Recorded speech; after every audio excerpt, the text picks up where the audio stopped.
శ్రీమాత్రే నమ. జయ గురు దత్తాత్రేయ నమ.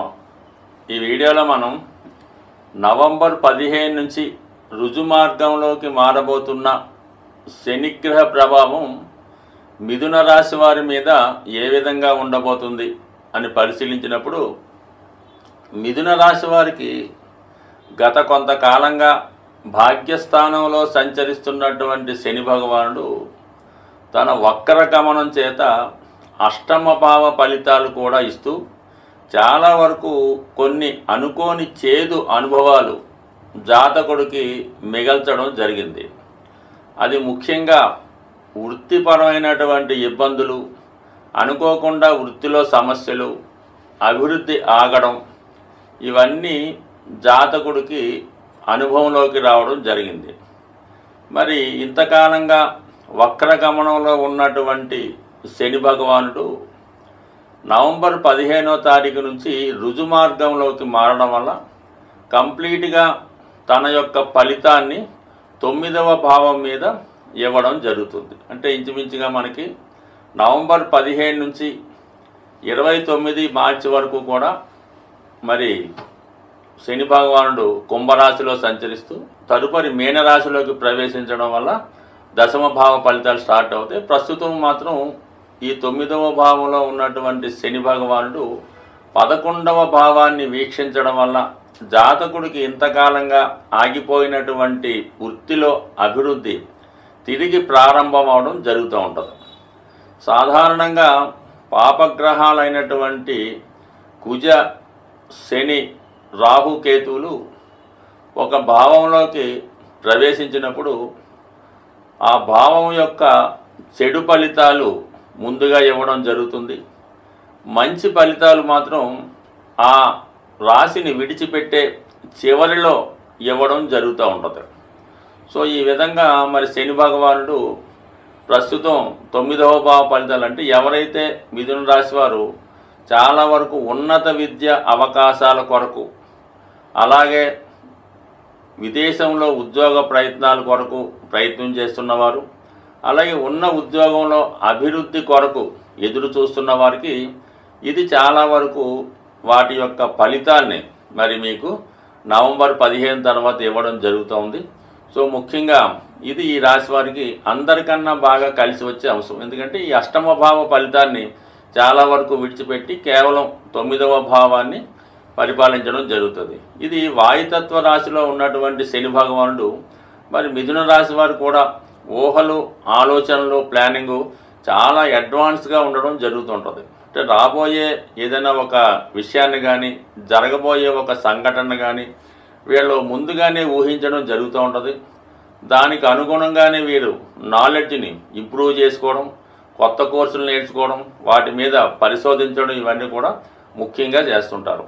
అటువంటి మిథున రాశి వారికి ఇప్పుడున్నటువంటి ఈ వాయుతత్వ గ్రహం వాయుతత్వ రాశిలో సంచరిస్తూ జాతకుడి యొక్క మేధస్సుకి తగిన గుర్తింపు, తన ఆలోచనలు అభివృద్ధి చేయడం, తనలో ఉన్నటువంటి విద్వత్తుకి, తెలివితేటలకి తగిన గుర్తింపు రావడం అన్నది 100% రావడం జరుగుతుంది. ముఖ్యంగా శని కేవలం తన యొక్క 8, 9 భావ ఫలితాలు కాకుండా శని 6వ భావానికి, 8వ భావానికి, 12వ భావానికి కారణమవుతూ ఉంటాడు. అంటే శని ఒక విధంగా దుఃఖకారకుడని చెప్తూ ఉంటారు.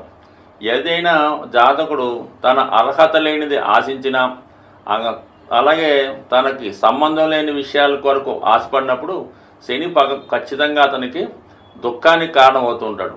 ఏదైతే తనకి సమర్థత ఉంది, అర్హత ఉంది, తనకి హక్కు ఉంది, అటువంటి దానికి సిన్సియర్గా ప్రయత్నం చేసినప్పుడు శని భగవానుడు ఆనందానికి, అదృష్టానికి కారణమవుతుంటాడు. ప్రస్తుతం మరి ఈ రుజుమార్గంలో ఉన్నటువంటి శని లాభస్థానాన్ని వీక్షించడం వల్ల మరి లాభస్థానం అంటే ఆటోమేటిక్గా 3, 7, 11 భావాలు కూడా యాక్టివేట్ అవుతాయి. అంటే వివాహానికి సంబంధించిన విషయాల్లో ఉన్నటువంటి చికాకులు, సమస్యలు జాతకుడికి సాల్వ్ అవడం జరుగుతుంటుంది. ముఖ్యంగా ఒక భావం మీద రుజుమార్గంలో ఉన్నటువంటి శని భగవానుడు అలాగే గురువు వీక్షించినప్పుడు, అంటే 2 గ్రహాలు సంయుక్తంగా ఒక భావాన్ని వీక్షిస్తే ఆ భావ ఫలితాలు జాతకుడికి అనుకూలంగా రావడం జరుగుతుంటుంది.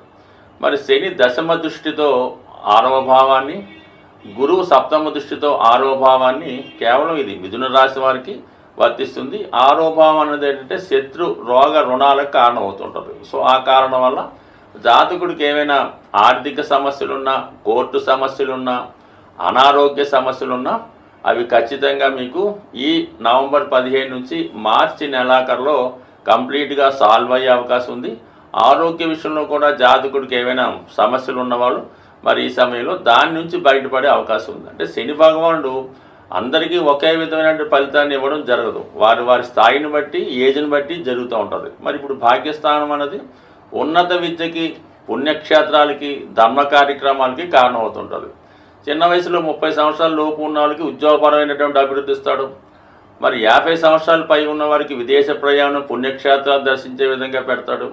ఇంకా పెద్దవారికి అనారోగ్య సమస్యలు ఇచ్చినట్టే ఇచ్చి తను చేసుకున్నటువంటి క్రియను బట్టి, ఈ జన్మలో చేసుకున్నటువంటి ఫలితాన్ని బట్టి మరి ఆ అనారోగ్యాన్ని, ఆ దీర్ఘకాలిక రోగాన్ని పెంచాలా తగ్గించాలన్నది కూడా శని భగవాన్ నిర్ణయం బట్టి ఆధారపడి ఉంటుంది. కాబట్టి శని ఏదైనా కర్మకారకుడు, ఈ జన్మలో చేసినటువంటి తప్పులకి ఈ జన్మలోనే శిక్షించే విధంగా శని భగవానుడు మరి జాతకుడికి సహాయపడతాడా, కష్టపెడతాడా అన్నది జాతకుడు చేసుకున్నటువంటి పనిని బట్టి, వాడు చేస్తున్నటువంటి కార్యక్రమాలను బట్టి ఆధారపడి ఉంటుంది. శని యొక్క ప్రభావాన్ని నుంచి, అంటే చెడు ఫలితాన్ని నుంచి తప్పుకోవాలంటే ఏకైక మార్గం చాలా క్రమశిక్షణతో మెలగడం అన్నది చాలా ఇంపార్టెంట్ అయిన విషయం. ఎక్కువగా దేహానికి, అంటే శరీరానికి కష్టం కలిగించే విధంగా చేయు పనులు చేసినప్పుడు శని యొక్క అనుగ్రహం కలుగుతుంది. తగు విధంగా ఆరోగ్యం కూడా రావడం జరుగుతూ ఉంటుంది. సో ముఖ్యంగా ప్రతిరోజు కొద్దిసేపైనా నడక, అలాగే చిన్న చిన్న పనులు నడిచి చేసుకోవడం వల్ల కూడా కొంతవరకు ధనం ఆదా అవుతుంది. అలాగే శరీరంలో శక్తి కూడా పెరుగుతూ ఉంటుంది. ముఖ్యంగా కుటుంబంలో ఉన్నటువంటి వృద్ధులు, పెద్దవాళ్ళు శని యొక్క రూపానికి ప్రతిరూపాలుగా ఉంటారు. ఎట్టి పరిస్థితుల్లో కూడా కుటుంబంలో పెద్దల్ని అశ్రద్ధ చేయకుండా వారికి తగు విధంగా సహాయపడుతూ, వాళ్ళ అవసరానికి ఏదైనా జీవితంలో, అంటే కనీసం రోజుకి ఒక్కసారైనా వాళ్ళని పరామర్శించడం, వాళ్ళకి ఏమైనా అవసరాలు ఉన్నాయా, ఏవైనా వస్తువులు కావాలా అని తెలుసుకోవడం వల్ల కూడా శనిగ్రహ అనుగ్రహం జాతకుడికి లభిస్తూ ఉంటుంది. దాని తర్వాత ముఖ్యంగా వృద్ధాశ్రమాలు, అలాగే వృద్ధులు చాలా బలహీనంగా ఉంటూ చాలామంది ఈ మధ్యకాలంలో మనకి చాలా ఇబ్బంది పడుతూ ఉంటారు. అటువంటి వారు మీకు బంధువులే కానక్కర్లేదు. ఎవరైనా సరే వాళ్ళకి అవసరమైనటువంటి మందులు సమకూర్చడం, మీకు అవకాశం ఉంటే చాలామంది మీరు టౌన్లో తిరుగుతున్నప్పుడు మరి రోడ్ సైడ్ని వృద్ధులు నిద్రపోవడం జరుగుతూ ఉంటుంది. వాళ్ళకి ఏవైనా కప్పుకోవడానికి తగు విధంగా రగ్గులు లాంటివి కానీ ఇవ్వడం వల్ల ఈ విధంగా కూడా శని భగవానుడు మీకు ఖచ్చితంగా సహకరించడం జరుగుతూ ఉంటుంది. అలాగే క్రమశిక్షణ అనేది ఇంపార్టెంట్. ఏ విషయంలో ఉన్నా సరే పంచువాలిటీగా టైంకి అన్నీ పూర్తి చేసుకోవడం వల్ల కూడా శని భగవానుడు అనుగ్రహిస్తాడు. అయితే శని యొక్క అనుగ్రహానికి అనుకూలమైనటువంటి సమయం ఇది. అదృష్టవశాత్తు మనకి ఇప్పుడు ఈ కార్తీక మాసం మనకి దీపావళి మర్నాడు నుంచే ప్రారంభం అవడం జరుగుతుంది. కాబట్టి ఎవరైనా సరే వీలైతే ఈ కార్తీక మాసంలో వచ్చే 30 రోజులు విధి విధానంగా ఏ సమయమైనా పర్లేదు ఒక్కసారి శివాలయాన్ని దర్శించుకోవడం, ఏదో ఒక దీక్ష తీసుకోవడం మంచిది. లేదంటే 4 సోమవారాలు, 4 మంగళవారాలు, 4 లక్షవారాలు ఈ విధంగా వీలైతే ఉపవాసం ఉండి మరి ఆ భగవంతుణ్ణి మనసారా ఆరాధించడం వల్ల అటు శివుని యొక్క అనుగ్రహానికి, అటు విష్ణుమూర్తి అనుగ్రహానికి పాత్రులవుతారు. ముఖ్యంగా అది చాలా గొప్ప విషయం ఏంటంటే సామూహికంగా ఈ కార్తీక మాసంలో వనభోజనాలని ఉసిరి చెట్టు కింద భోజనాలు చేయడం జరుగుతూ ఉంటుంది. అలా వీలుంటే ఒక్కసారి మీరు కూడా ఈ ఉసిరి చెట్టు కింద మరి చక్కగా అందరితో కలిసి సహంగా భోజనం చేయడం వల్ల మీరు వీలుంటే కొంతమందికి మీరు ఇటువంటి భోజనాలు ఏర్పాటు చేయడం వల్ల కూడా ఖచ్చితంగా ఈ అనుగ్రహం మీ మీద లభిస్తూ ఉంటుంది.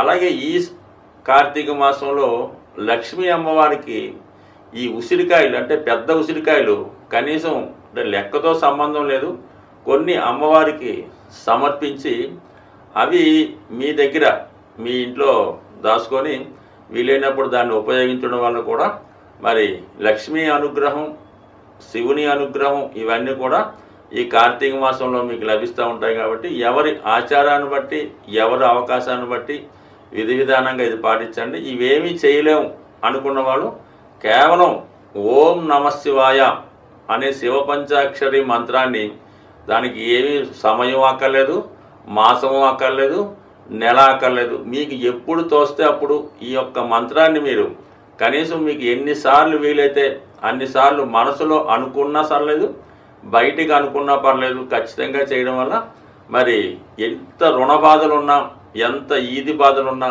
వాటి నుంచి ఈ శివనామ స్మరణతో 100% బయటపడడం జరుగుతుంది. స్వస్తి.